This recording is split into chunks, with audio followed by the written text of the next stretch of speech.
One of the things that's also happening this week, you may be aware, is the March Madness tournament. Are you guys in a bracket? Did you do your brackets for somebody? Absolutely.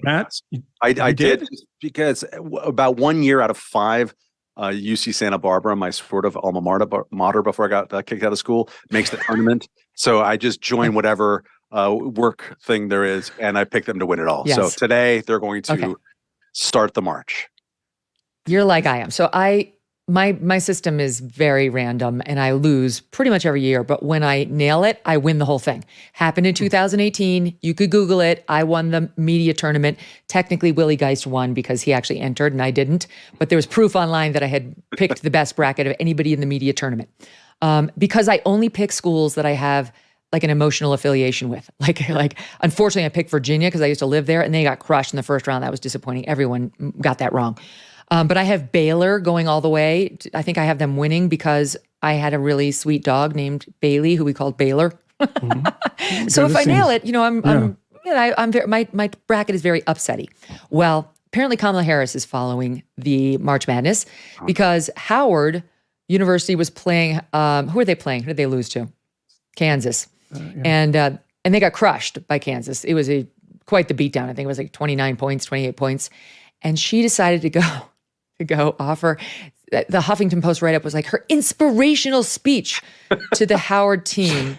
You tell me. Here's a sample. Oh no. You played hard. You played to the very last second. You made all us Bisons so proud. You hustled out there. You are smart. You are disciplined. You put everything you had into the game. And that's what it's about, right? This team, this year, this team. You make us so proud. Oh my God. Veep was a documentary. Veep was a documentary.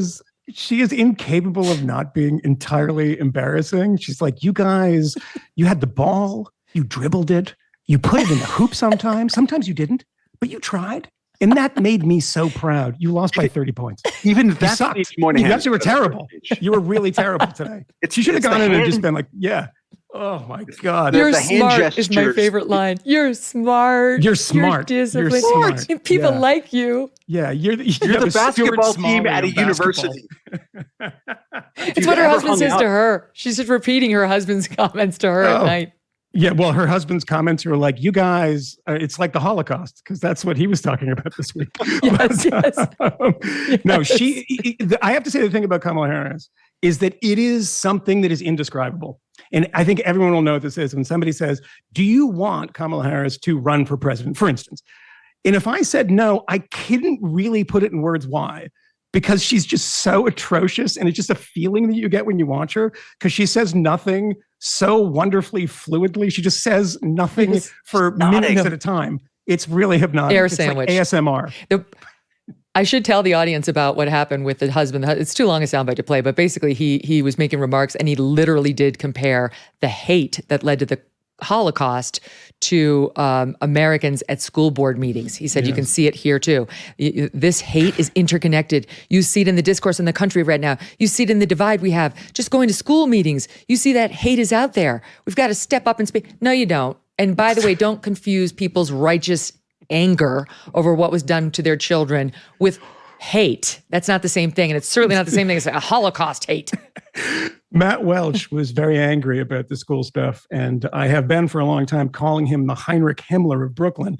And I'm glad that I have backup from the second gentleman or whoever. Like, good Lord. They tried this with Glenn Youngkin, remember, when he won an upset victory in Virginia for the governorship against Terry McAuliffe, I believe, someone who had a history and was better known before that election, which was largely fought on the issue of schools, whether they've been open, whether they during COVID, whether they've been responsive to parents in certain high-profile cases and other things, what they've done to their gifted and talented programs. A lot of stuff associated with that.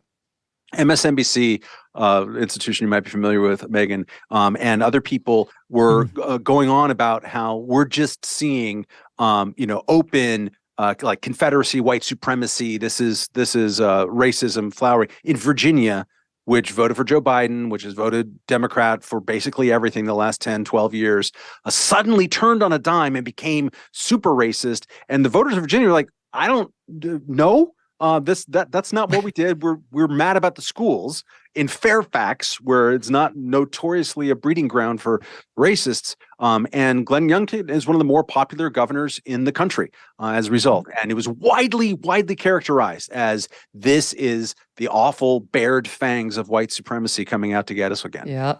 You're gonna lose. The second gentleman got the memo and decided to repeat it on the world stage. Nicely done. Are you tired of feeling like your personal data is at risk? Or you're worried that big tech is watching every move you make? If you don't want anyone else knowing where you've been, who you've met, and what you're thinking, StartMail is the perfect solution for protecting your privacy and for giving you peace of mind. StartMail is used by thousands of people around the world who believe that privacy is a fundamental human right worth fighting for. With over 330 billion emails sent daily, email has become essential, but sending one can be unsafe. It's like sending a postcard. Anyone who helps deliver it can read your message or make a copy of it. Big tech email providers can scan, analyze, and save details of every single email you send and receive, even after you delete it. They create profiles of your personal life, and then they sell those profiles to advertisers. This opens you up to intrusive ads, identity theft, spam, and phishing attacks. Say goodbye to ads and tracking. StartMail will never serve you ads and protects your inbox with state-of-the-art security. Sign up today to save 50% on your first subscription year.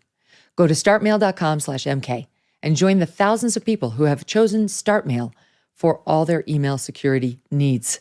That's StartMail, start with a T, startmail.com/MK for 50% off.